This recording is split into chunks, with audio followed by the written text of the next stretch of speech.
Este programa tem classificação indicativa livre.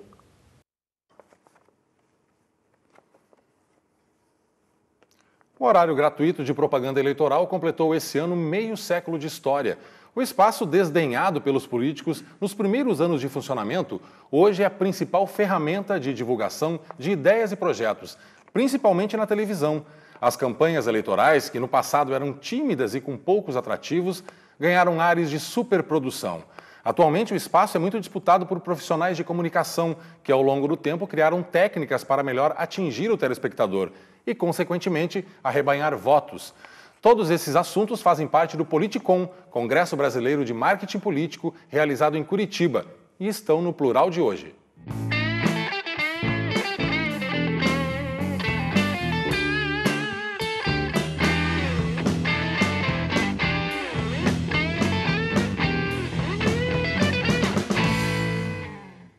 Para entender um pouco mais sobre o marketing político, o programa de hoje recebe a professora Neuza Gomes, doutora em Sociologia da Comunicação Política e autora de vários livros sobre o assunto, e o presidente do Politicom, Roberto Gondo. Obrigado pela presença de vocês.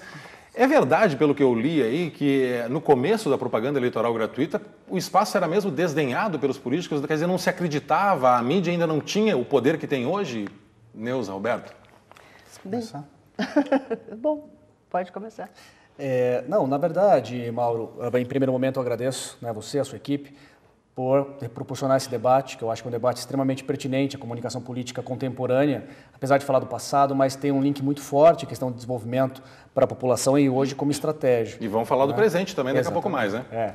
E, na verdade, o fato de desdenhar não significa que, de repente, não era utilizado, mas nós temos que entender um pouco a relação espaço-tempo. Primeiro que não havia uma profissionalização do jeito que nós temos hoje, né? E, em segundo momento, também não tinha uma popularização da própria televisão e do comportamento mesmo do que seria o cidadão eleitor em cima desse processo. O Brasil passou por um processo de ditadura, por um período exatamente onde não tinham tantas flexibilidades e liberdade de expressão, né? Então, assim, o desdenhar significa ganhar espaço ao longo do tempo, principalmente no momento em que se podia querer isso. A população podia ouvir, a população podia interagir nas ruas e numa integração de debate, que eu acho que é o que vai acabar acontecendo e nós vamos discutir durante o programa. Mas, Neuza, você que é jornalista, você acha que está ligado também, quer dizer, na época não se dá tanta importância para esse espaço, também estava ligado àquela questão de um preconceito que a televisão tinha naquela época, na época do lançamento da televisão, junto na campanha política, talvez tenha alguma ligação aí ou não? É que, geralmente, quando um meio novo aparece, sempre o mais antigo tem aquele medo de que, né, vai desaparecer em função de um meio novo. Isso já tem, inclusive, o próprio Regis Debray já fez um livro sobre esse assunto, né? Então, há esse receio de que ou vai engolir o meio que existe, ou que, de repente, né, as pessoas não estão acostumadas e elas não sabem qual é a linguagem. A televisão não tinha uma linguagem, ela importou a linguagem do rádio, né? Então ela não tinha a sua linguagem. Hoje a televisão tem uma linguagem própria, então ela seduz pela sua própria linguagem, né? Então isso foi muito importante, essa passagem do rádio para a televisão.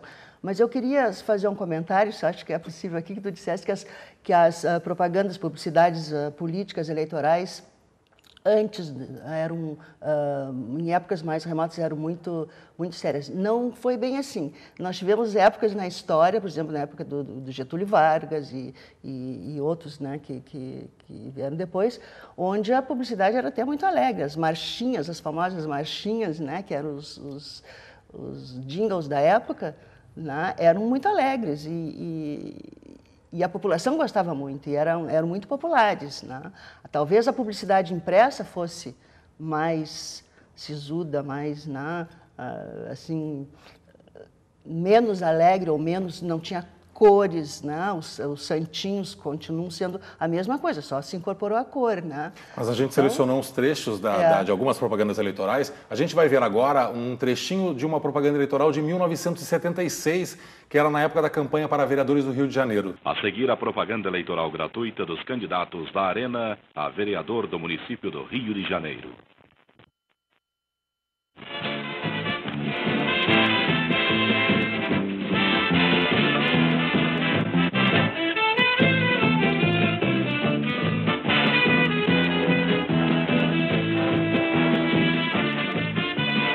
A Arena apresenta candidatos à Câmara de Vereadores.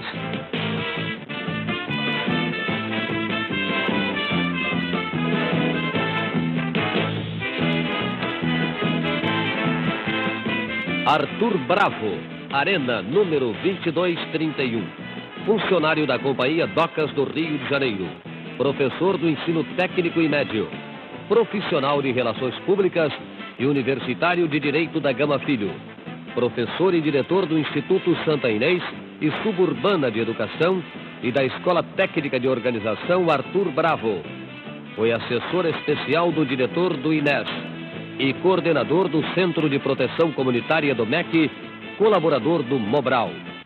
Fundou e dirigiu a Biblioteca e o Museu do Porto do Rio de Janeiro e presidiu a Associação dos Moradores do Engenho de Dentro. É suplente de deputado federal. Para vereador, Arthur Bravo, Arena número 2231. Neuza, você colocou bem, porque parece rádio, só tem uma imagem estática ali. O que eu tinha comentado com você antes do programa é que hoje, do alto da tecnologia... E olha a marchinha tem, de fundo. Não, a marchinha, concordo com você, é realmente alegre. Mas a gente olha hoje com toda a tecnologia que nós temos, a gente vê que é um material tosco até, se você for analisar. Limitado, né? Muito limitado em função da tecnologia e da novidade que a televisão também... Claro, mas isso em termos assim, de mostrar dentro das casas, né, esse tipo de imagem com locução e imagem, que o rádio só trazia locução. Era uma grande novidade, com certeza. Uma grande novidade, isso chamava atenção. Agora, eu não vejo muita diferença... Dos dias de hoje? Dos dias de hoje. É, onde eu acho interessante, Neuza, que é só completando, que é assim, o VT que foi passado, ele trabalha muito no conceito do proporcional, quer dizer, vereador, ou como seria Exatamente. o deputado.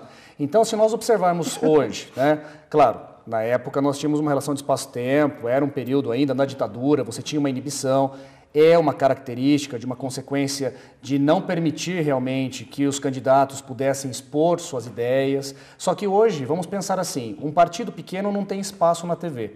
Então ele tem poucos segundos. Ele faz uma situação muito parecida, ele mostra a foto, a pessoa fala um poucos segundos, o candidato a vereador, se fosse no Rio de Janeiro, por exemplo. Mas os partidos grandes também, desculpa te interromper, mas os partidos grandes também. O que acontece com os partidos maiores? Eles têm mais tempo, eles dão mais, mas eles têm mais candidatos, então o tempo também fica mais limitado por candidato. Existe uma normatização, você também não pode pegar, por exemplo, e um candidato para vereador, ele ter a mesma desenvoltura do que seria o candidato majoritário a prefeito. Sim, com certeza. Né? Mas claro, né, você percebe uma evolução no processo, porque hoje, na verdade, as pessoas podem se tornar mais despojadas. Você vê, talvez, o conceito do uso da simpatia, do carisma, como sendo uma grande estratégia de comunicação política, coisa que na década de 70 não era uma situação comum, né? Apesar de alguns saírem com uma foto, um sorriso, né? Mas assim, você não podia passar muito disso. A gente destacou um candidato a vereador, porque tinham mais outros que vinham na sequência com o mesmo formato, aquele texto de rádio com uma imagem estática e com o número do candidato. Mas eu acho que para vereador ainda não mudou muito. Você acha que continua um pouco semelhante? Quer dizer, temos um pouco de aparato tecnológico hoje, né? Um pouco mais assim, solto e até vulgarizou demais. Eu fiz o estudo exatamente sobre os candidatos a vereadores, né? E há uma vulgarização da imagem do vereador, até pelos nomes que eles podem... Imagina se nessa época iam se colocar nomes assim... extremamente... No segundo bloco a gente tem um vídeo que a gente vai trazer algumas situações importantes. Eu acho que aí até tinha um pouco mais talvez, de respeito pelo telespectador. E o Roberto colocou muito bem, a gente estava nessa época, uma época de ditadura ainda, quer dizer, tinha que se ter muito cuidado também com o que se fosse falar, né, Roberto? E hoje tem uma diferença também, porque a média de uma cidade de médio porte para grande porte, você tem, contando todos os partidos, coligações, quase que 400 candidatos.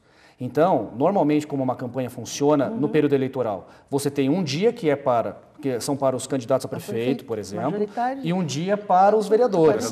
E com uma quantidade dessa, a situação fica tendo que reverter voto nas ruas. Tanto que a grande estratégia para vereador, por exemplo, nos municípios, quando você fala com o cliente, por exemplo, um candidato a vereador, é que ele não conte que vai conseguir voto aparecendo na TV.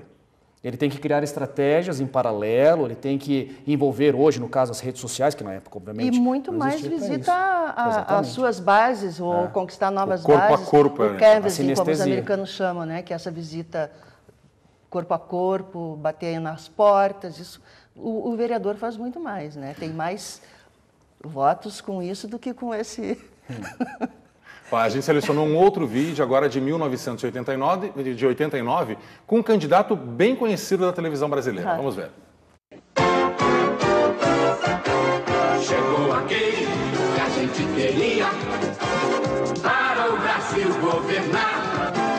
Agora o povo está contente, já temos em quem votar. É o 26, é o 26, com o Silvio Santos chegou a nossa vez.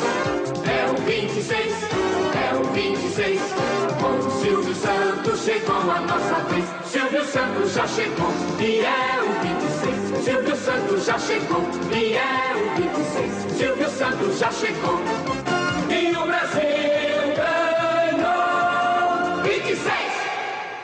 Gostaram? Mas é muito importante esta música. Eu considero que foi um ótimo presente na hora certa, porque a maior dificuldade minha é que o meu nome não aparece na cédula. Vocês que desejam votar em mim não vão encontrar o nome de Silvio Santos na cédula. Aqui está a cédula. Vocês estão vendo? Os nomes de todos os candidatos. Agora, quem pretende votar no Silvio Santos, quem confia no Silvio Santos, quem quer dar o seu voto para o Silvio Santos, deve marcar um X no 26. Então, 26, Correia. Só que não é Correia, é 26, Silvio Santos. Porque 26 é o Silvio Santos. E podem acreditar, o Silvio Santos vai lutar por vocês. O Silvio Santos vai defender os interesses do povo. O Silvio Santos vai lutar pelo desenvolvimento do Brasil.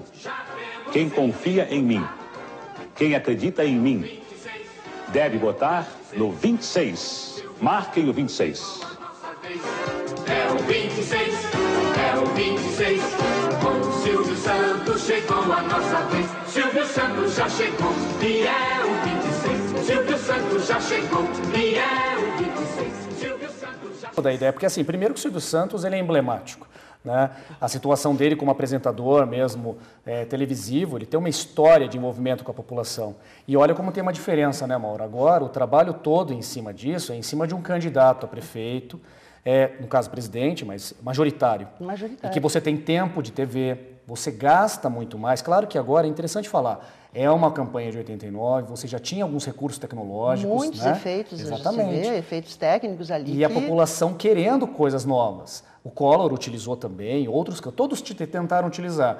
E é interessante falar do Silvio Santos, né? Porque realmente esse problema de cédula, olha como ele foi didático. Sim. Né? Quer dizer, para um tempo de TV, não é só mostrar vote em mim. Quer dizer, olha, você vai olhar a cédula, meu nome não está lá. Só para ter um efeito comparativo em questão de deputado. Mas teve todo um trabalho para conscientizar que o Tiririca, por exemplo, ele apareceria com uma foto diferente do que é o Tiririca perfazendo um personagem. Ele ia estar de gravata, ele ia estar como realmente um cidadão. Não como personagem. Não como personagem. E isso, na verdade, inibe o eleitor. Seja na urna eletrônica ou numa cédula, existe uma preocupação. Então, nesse caso, tem que olhar dois fatores. O primeiro é a estratégia dele, enquanto Silvio Santos, popular. Porque ele é o personagem e a pessoa ao mesmo tempo também, Sim, né? Exatamente. E também Só não que ele perde não voto. emprestou o carisma dele, aliás, ele levou o carisma dele para a campanha, mas não colou, não funcionou. Mas o que a gente observa ali é que passaram-se 15 anos desde daquele primeiro vídeo que nós mostramos e a gente já tem um salto tecnológico. Muito grande. Com jingle, com imagens Exatamente. em movimento, com cores vibrantes. Antes nós tínhamos o som do rádio adaptado com uma imagem fixa. Aqui a gente já tinha uma consolidação da televisão. Aqui com sim, certeza. aqui já tem um movimento. O movimento é a linguagem da televisão, o movimento de imagem é a linguagem da televisão. Porque antes nós tínhamos o quê? Dois elementos ali. Um elemento de rádio, de som, né? De áudio, e um elemento gráfico tirado da onde? Do santinho, da peça gráfica. Então juntaram ali esses dois elementos que já existiam e fizeram um terceiro que seria hoje um arremedo assim, de programa de televisão. Né? Hoje não, hoje nós vimos aí com vídeo do Silvio Santos, que houve uma evolução muito grande em termos técnicos e uma formação de uma linguagem. Né? Agora, para a gente entender, passaram-se do vídeo do Silvio Santos, nós temos mais de 20 anos até os dias de hoje. Vocês acham que o salto tecnológico hoje é fundamental também para a gente ter essa superprodução que se tem em algumas campanhas políticas? Agora, recentemente, a gente acompanhou as campanhas em todo o Brasil. Vocês conseguem ver esse paralelo tão grande de uma superprodução mesmo da campanha política? Na verdade, Mauro, o que nós temos que observar é assim. Veja, do 89 para cá, você tem uma profissionalização do campo. Então, você usa realmente técnicas específicas para aquele tipo de mídia, como a Neuza comentou. Não é mais uma adaptação, é uma criação específica para isso. Claro que hoje você aproveita também, insere um spot para rádio, você vai aproveitando, mas aí já é a orquestração da campanha. Quer dizer, mas a propaganda política virou um grande negócio, na verdade, sim, né? Na verdade, sim. Ela vira um investimento de um determinado grupo político que quer um poder. Então, parte do pressuposto que se profissionaliza. Quando se profissionaliza, e aí até é interessante observar, foi quando realmente surge aqui no Brasil, na década de 91, a Associação Brasileira dos Consultores Políticos, começa realmente a haver pesquisadores específicos na área que têm liberdade para poder estudar e, consequentemente, você começa a ter uma... Aumentou a competitividade, Mauro, aumenta também o grau de exigência, aumenta o grau de exposição e de novas ideias. E aí você começa a ver um salto muito grande. Os cursos de comunicação também formaram... Se adaptaram a isso. Levaram para dentro da universidade disciplinas específicas da área da comunicação política, da comunicação eleitoral, propaganda política eleitoral. Né? Se você observar os orçamentos que são realmente gastos dentro de uma campanha, em questão de produção mesmo de mídia televisiva, de rádio, ele bate muitas empresas multinacionais.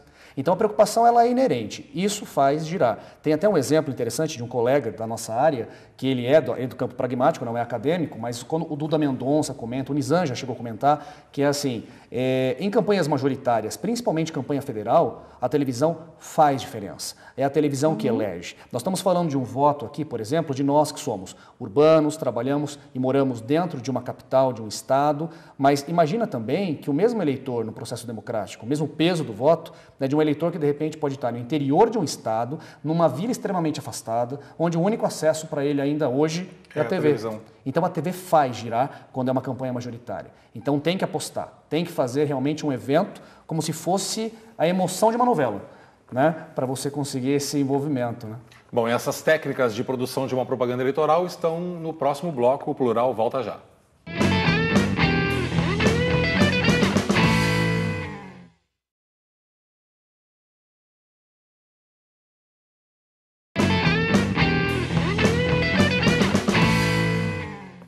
A produção de uma propaganda eleitoral vai muito além da apresentação de projetos e ideias. O conteúdo é cercado por uma série de elementos que dão ritmo à campanha. Esse tema também faz parte das discussões do 11º Politicon, Congresso Brasileiro de Marketing Político. Para conversar mais sobre esse assunto, volto a bater um papo com o Roberto e com a Neuza. É muito difícil, você que trabalha com consultoria política, Roberto, é muito difícil fazer o planejamento de uma propaganda, de uma campanha eleitoral?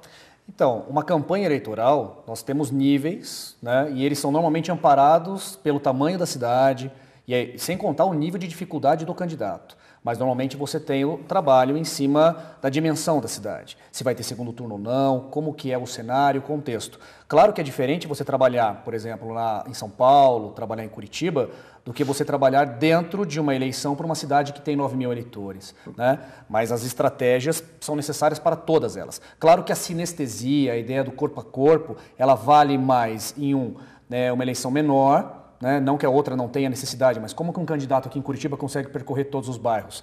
O espaço é curto, então você usa estrategicamente a maior parte dos canais, né? Então, quer dizer, é um jogo de xadrez, mano. Você tem que usar os recursos que lhe cabem, tentar captar e prospectar, porque o nosso sistema é de financiamento privado de campanha, então o candidato, o grupo político, ele recebe recursos para isso, e nós, né, de uma forma, usando as técnicas de comunicação política, orquestrar todos esses canais para que realmente promovam um resultado. Agora, como é que se constrói a imagem de um candidato exatamente, Roberto?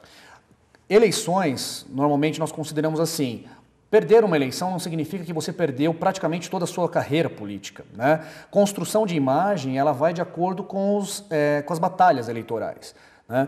Vamos dar um exemplo. se observar muitos candidatos que foram para segundo turno. Alguns candidatos que estão em segundo turno em algumas cidades de grande porte no Brasil, normalmente eles perderam a eleição, por exemplo, para um governo do Estado, perderam a eleição, de repente, para um Senado.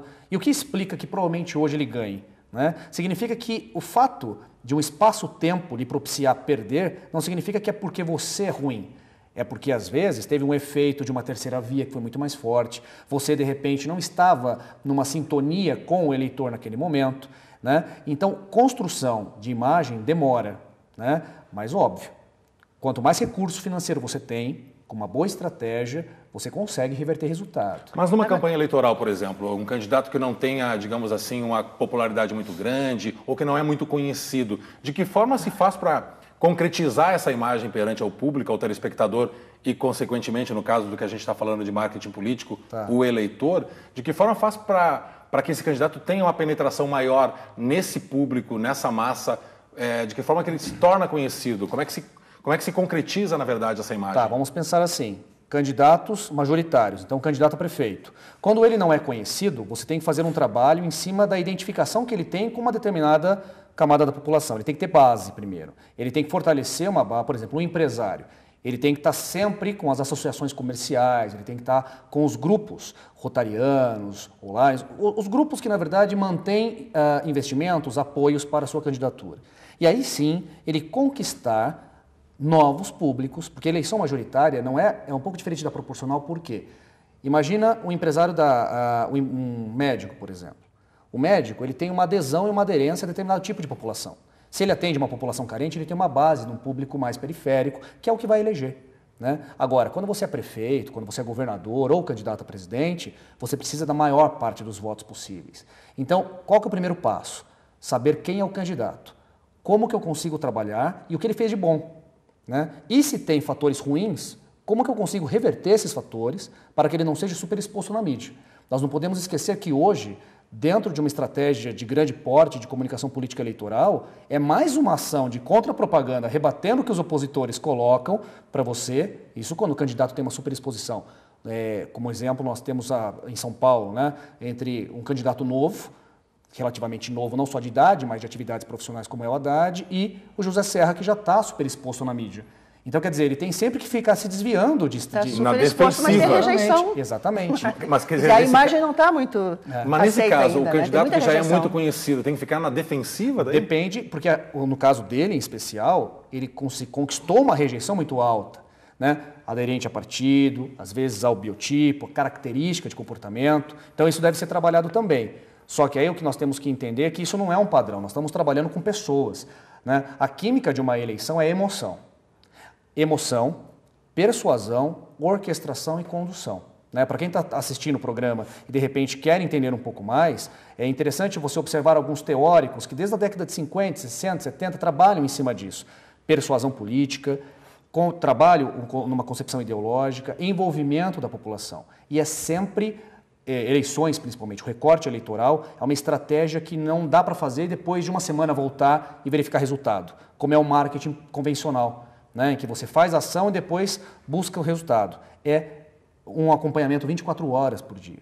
Desgastante, né, emocionante, então por isso que envolve muitas pessoas da área, né, e que surpreende em muitas das situações. Falando em emoção, a gente selecionou um vídeo também na internet que foi lançado aí entre o primeiro e o segundo turno das eleições municipais, que mostra, digamos, um passo a passo de como fazer uma campanha, uma propaganda política. Eu queria que vocês acompanhassem com a gente. Começa agora o programa do candidato. Olá, eu sou o candidato. Enquanto a câmera se aproxima calmamente, eu falo pausado para que você, eleitor de classe baixa, entenda. No momento em que a câmera fecha em close, eu preparo uma frase de efeito para finalizar o discurso. Frase de efeito. Vote candidato! Vote número do candidato! Eu sou o apresentador jovem e estou aqui para dar a sensação de que o candidato tem ideias novas e oxigenadas. Eu tenho brilho nos olhos, hormônios à flor da pele e falo com muita confiança. E agora eu vou falar coisas boas sobre o candidato e vou apresentar também a sua plataforma, que deve parecer, claro, inovadora. Aqui eu afirmo que o candidato vai fazer melhorias para a saúde, apresentando gráficos estatísticos simples. Agora eu falo com uma cara emborrada dos problemas da gestão atual. E de repente eu sorrio, lembrando que o candidato vai melhorar a situação aumentando o número de empregos. Fotos em preto e branco da época da ditadura. O candidato em montagens de protesto e sendo perseguido pelo sistema. Eu sou um político bem-sucedido do mesmo partido. E estou aqui convidado para dar uma mensagem de apoio genérica ao nosso candidato, que eu não sei nem o número, nem o nome. Agora é a hora do jingle. Pessoas felizes se dando as mãos. Agora é a hora que eu finjo que pra apoiar não ganhei um tostão. Jovem sorrindo, cantando e fazendo sinais com as mãos. Belas imagens de uma cidade antes do refrão. Candidato, número do candidato. Gráfico mostra o crescimento da aprovação do candidato. Número do candidato. Recortes de jornal destacam manchetes de apoio e a locução afirma que a campanha está na boca do povo. Elogio, só elogio. Resposta pronta e combinada antes de começar a gravar. Elogio o candidato, né? Elogio. Confio muito nele, né? Popular bonito, mas completamente estúpido, dando apoio ao candidato. Apoio o candidato. Muito apoio. Para finalizar, eu digo que acredito no candidato. E completo com algo emocional e redundante. Como a cidade é linda e pode ficar ainda mais linda.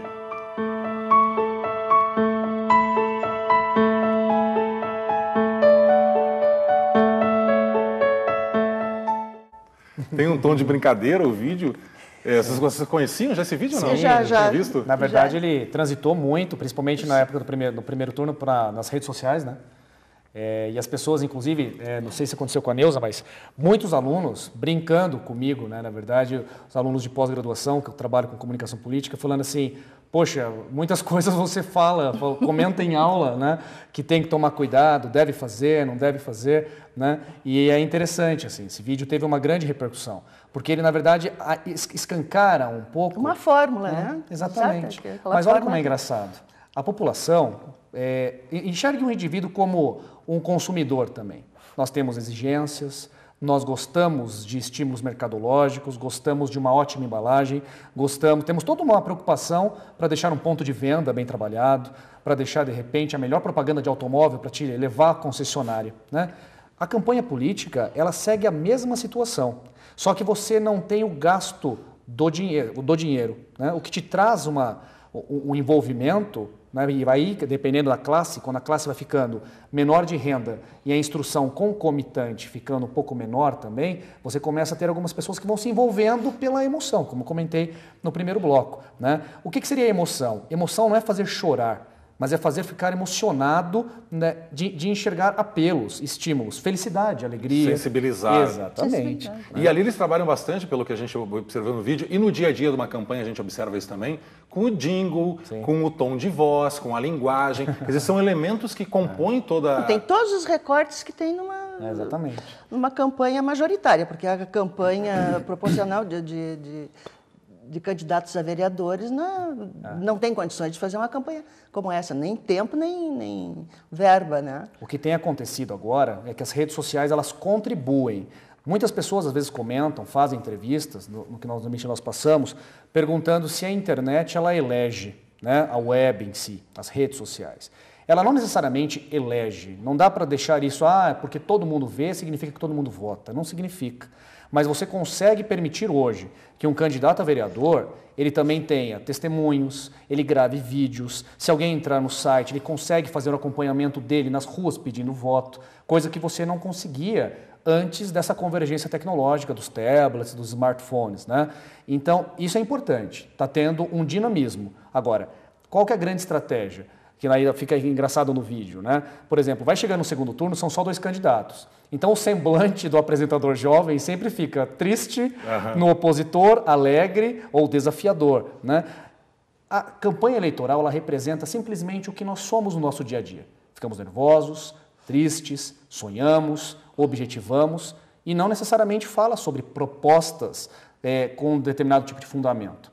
Então, esse é o lado triste da situação, né? Claro que não podemos entender... Não tem propostas, ela tem promessas, que é bem diferente de propostas. Agora, tem um lado interessante numa conjuntura nacional, e se olhar mesmo, principalmente nas regiões mais urbanas, o Brasil caminha, né, o eleitor caminha para observar também um candidato que não necessariamente só ele é populista. A situação econômica nacional, ela vai ficando, isso é um gráfico dentro de um estudo de políticas comparadas, né? Quanto mais bem estruturado se encontra um país, mais complicado fica para a oposição, porque ela não encontra fatores para poder bater, mais complicado fica você ficar denegrindo algo, uma situação, e a situação prepondera. E é onde a população começa a enxergar que mais importante do que simplesmente o populista, um gestor faz a diferença. Isso aconteceu em algumas capitais. Está acontecendo em segundo turno, né? Alguns resultados. As pessoas optam e vai bater, onde a contrapropaganda pega, né? Falando, olha, eu tenho mais experiência, eu tenho mais proposta, eu posso gerir melhor e espero. Aí é uma expectativa como cidadão, não como estrategista político, né? Mas não funcionou em Porto Alegre, por exemplo, então, essa estratégia. Nem todas as cidades às vezes funciona, mas eu vejo assim, se nós compararmos 4, 8 ou 12 anos atrás, você tem uma ampliação. Por exemplo, aí quando fala São Paulo, ou mesmo, se olharmos Curitiba, a escolha está sendo muito mais racional em cima do que pode ser feito pela cidade. Mas isso não é só porque o eleitor está sozinho pensando. É porque também a própria campanha ela é feita com o objetivo de estimular, olha, reflete. É que essa parte não veio no vídeo, né? Mas normalmente aparecem frases de efeito enormes, assim, né? Fala, reflete sobre isso.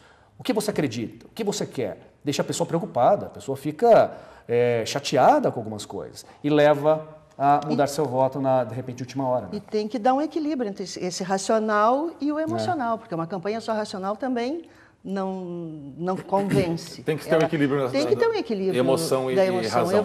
Eu queria só voltar num ponto que você comentou das redes sociais. Você falou que uma das perguntas é se as redes sociais podem eleger alguém. Eu vou inverter a pergunta. Ela pode derrubar alguém? Porque, nesse caso, as pessoas participam ativamente, não só na promoção do candidato, mas também quem tem intelecto devido tem medo, né? Tem um pilar. Apontando alguns erros, defeitos, críticas, com uma liberdade muito grande. Eu observei agora no primeiro turno, nas redes sociais, algumas campanhas eleitorais aqui no interior do Paraná, brigas acirradas, inclusive de jornalistas que eram assessores de candidatos. Tem esse poder realmente? As redes sociais ganharam esse poder, Roberto? Tem. Na verdade, o que acontece?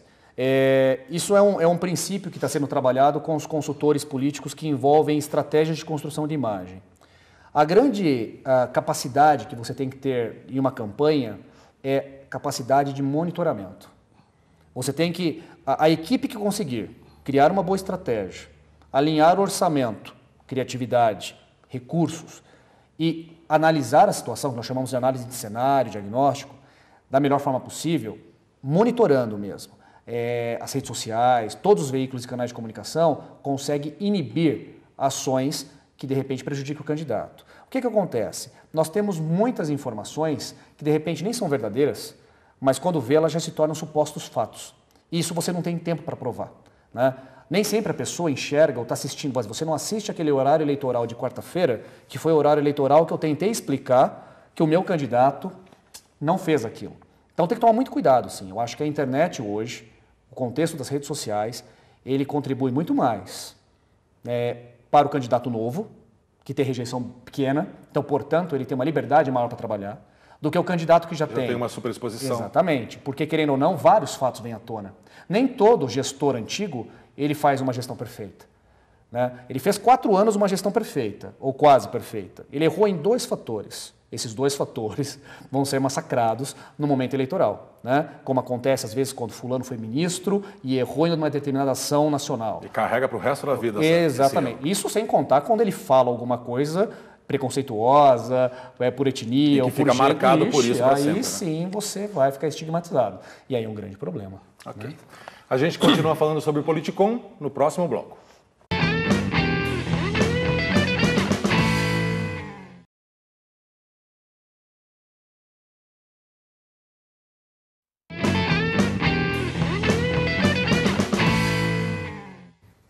Durante 3 dias, Curitiba sediou o Politicon, Congresso de Marketing Político, que reuniu especialistas de vários países no assunto.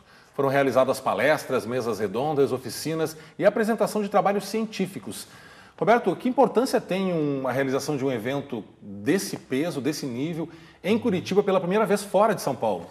Olha, Mauro, primeiro a ideia do Politicon, ele é um congresso que envolve pesquisadores acadêmicos, né, pessoas influentes dentro do cenário científico e também profissionais da área de comunicação política. É a maior entidade brasileira que transita entre academia e mercado. E esse debate é muito importante. Primeiro porque não dá, nós acabamos de falar no programa inteiro, que não dá para fazer hoje, num alto nível de profissionalização, pessoas que só fazem a parte profissional, mas não têm fundamentação teórica. E o oposto é complicado. Eu tenho só fundamentação, mas eu também não faço a praxis dentro do dia a dia. Então o Politicon, ele supre uma lacuna, não só no Brasil, nós vemos isso na discussão latino-americana, ibero-americana, temos esse fenômeno em todos os locais de países democráticos no mundo, mas ele supre uma lacuna do quê? De promover um debate que gera conhecimento, que gera novas ideias, que envolve pesquisadores que estão em início de carreira, pesquisadores renomados, em um ambiente harmonioso para poder discutir. Então, por que Curitiba, para nós, foi um grande marco, né? O Politicon foi sempre desenvolvido, ele foi originalmente estimulado pela Cátedra Unesco de Comunicação, que foi assediada pela Universidade Metodista de São Paulo, né? A Cátedra Unesco, ela promove essa ideia de debate em todos os países. Então o Politicon veio como sendo o quê? Começa como seminário, depois como conferência, se tornou congresso e sempre transitou no estado de São Paulo. Curitiba, o 11º Politicon, depois de uma década, é o primeiro estado fora do que nós chamamos de base, que nós não queremos mais considerar base, porque agora o Politicon ele é do Brasil e também em trânsito internacional. Então Curitiba, ele, além de termos sido muito bem recebidos, né, eu acho que isso vale, foi muito calorosa a recepção, o debate de alto nível, né? As mesas que transitavam com posicionamentos do Brasil e posicionamentos também latino-americanos, tivemos pesquisadores da Colômbia, tivemos pesquisadores da Argentina, né, do Peru, e isso enriqueceu muito o debate. Essa comunicação política, ela é variável de países para países ou a gente tem uma unificação aí na América do Sul? Você tem, na verdade, especificidades eleitorais, né? Você tem, claro, que o debate sobre o que pode, o que não pode, o que é comunicação política, comunicação pública, governamental, segue uma mesma linha de debate entre os países. Claro que cada um, de repente, tem as suas culturas que predominam, né? Mas dificultando ou facilitando, né? Exatamente, porque tem um histórico, né? O histórico político, social, que influencia muito. O que nós temos observado no Politicon, e ano que vem o Politicon, ele vai acontecer também no mesmo período, em outubro, só que na cidade de Juiz de Fora, em Minas Gerais. Significa que nós saímos do locus de São Paulo e agora estamos em território nacional, né? Então esse é um grande ponto. E o mais importante, Mauro, o Politicon não trabalhou só no debate das mesas, que foram muito enriquecedoras. Foram 75 trabalhos, artigos apresentados envolvendo 100 pesquisadores das universidades brasileiras e também algumas internacionais. E uma série de oficinas também, principalmente para os acadêmicos, né? Exatamente, oficinas de jingles, né? Oficinas que envolvem o conceito da publicidade. Então, o que nós gostaríamos? Aproveitar que o Politicon seja um canal cada vez mais forte de integração entre academia e mercado, como eu falei, que ele envolva estudantes de graduação, não só de comunicação, mas de áreas correlatas, porque de repente nós temos agora vários alunos de administração que também estão observando o Politicon como importante dentro de uma visão de gestão pública, porque comunicação é uma base estratégica, né? Então eu vejo com bons olhos essa ampliação, né? Eu fico lisonjeado em poder presidir a entidade, né? E ter um grupo de alto nível, de alto gabarito e o mais importante, Mauro, agregador. Porque nós temos um grande problema na área científica, né? Que normalmente altas titulações afastam as pessoas. E o que nós enxergamos no Politicon, e eu espero que aconteça nos próximos anos, é que cada vez mais você tenha o inverso. Você tenha pessoas que estudaram mais compartilhando com aquelas que estão em desenvolvimento. Esse é o lema do Congresso. Professora Neuza, qual foi a sua participação no Politicon? Bom, eu trabalho na área acadêmica, né? Eu não trabalho diretamente com políticos. Então, a minha participação foi através de pesquisas que eu venho fazendo já mais ou menos há uns 20 e poucos anos, né? E trouxe uma discussão, um debate exatamente sobre o HGPA, Horário Gratuito de propaganda eleitoral. E aí eu fiz algumas críticas bem pontuais, bem ao meu estilo, né? Fiz pesquisa na minha cidade, usei como referência, né, da pesquisa o eleitor porto-alegrense e também os programas na televisão local, né?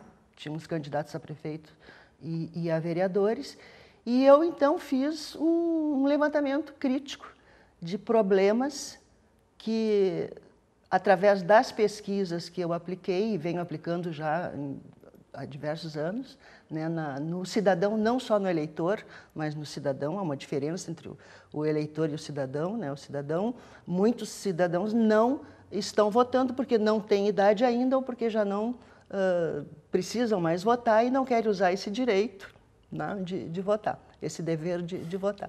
Então, o trabalho que eu trouxe foi isso. É uma discussão sobre a eficácia do HGPE. Como ele se apresenta hoje, com todos os problemas que comporta, com os seus aspectos positivos, com os seus aspectos negativos, né? O imaginário do eleitor, né, do cidadão, diante deste programa, se realmente ele é importante para decidir uma eleição ou não, né, níveis de audiência, isso. Bacana, importante. Roberto, para a gente encerrar, a gente está com o tempo já quase esgotado, qual é o futuro da comunicação política? Eu acho que, vamos primeiro observar o Brasil, eu acho que nós temos tendenciosamente hoje base de estrutura de pesquisa, base de estrutura profissional, para cada vez nós conseguirmos formar profissionais de alta qualidade. Não só no Brasil, porque grande parte dos profissionais de comunicação política brasileiros também fazem campanhas, também apresentam seus artigos em cenário internacional. Né? Então, acho que nós temos o quê? Um país democrático, né? Todo mundo comenta, mas a política no Brasil não presta. Eu não acho que é por isso.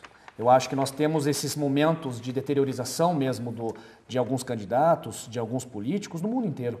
Né? Eu acho que para aquele telespectador que está assistindo o programa, eu acho que o mais importante é entender assim, não é uma situação isolada. Nós temos esse problema porque o sistema democrático ele abre também oportunidade para algumas brechas, infelizmente, que de repente prejudiquem a sociedade. Mas também tem muita coisa boa. Então, acho que o campo da comunicação política, ele exponencialmente se torna um campo discutido, né? E eu acho que, para nós, é um grande feito. Né? Eu acho que não só a Politicom, mas também outras entidades que existem no Brasil e fora do Brasil já enxergam isso, fomentam, estimulam e fica um convite. Né? Eu acho que para todos aqueles que não necessariamente queiram escrever ou ser um profissional da área, mas queiram entender um pouco sobre aspecto de democracia, poder, regionalidade, leiam os artigos que ficam no nosso portal eletrônico, acompanhem a trajetória do Politicom e de todos os seus pesquisadores que tendenciosamente vão ampliar mercado. Né? Então, Politicom significa Sociedade Brasileira dos Profissionais e Pesquisadores de Comunicação e Marketing Político. Mas também nós tivemos vários ouvintes, vários participantes de pessoas que gostam da democracia, que gostam da dinâmica política e que podem participar dos debates. E que é importante também, né? Eu acho participar da vida política, com certeza. E agradeço mesmo a oportunidade de poder realmente divulgar isso para um público que não necessariamente teve a oportunidade de enxergar que existe uma organização muito forte em cima dessa temática. Né? Então, eu fico muito feliz de poder ter participado junto com a Neuza, né, uma grande pesquisadora da área, e com você conduzindo mesmo todos esses apontamentos que são do nosso dia a dia e de extrema relevância para a sociedade. Roberto Gondo, presidente do Politicom, obrigado pela sua participação. Professora Neuza também, muito obrigado pelo bate-papo. O Plural termina aqui, mas você pode acessar esse e outros programas na página da UFPR TV no Facebook e também no nosso canal no YouTube. Os endereços aparecem aqui na sua tela. Nós voltamos na semana que vem. Até lá.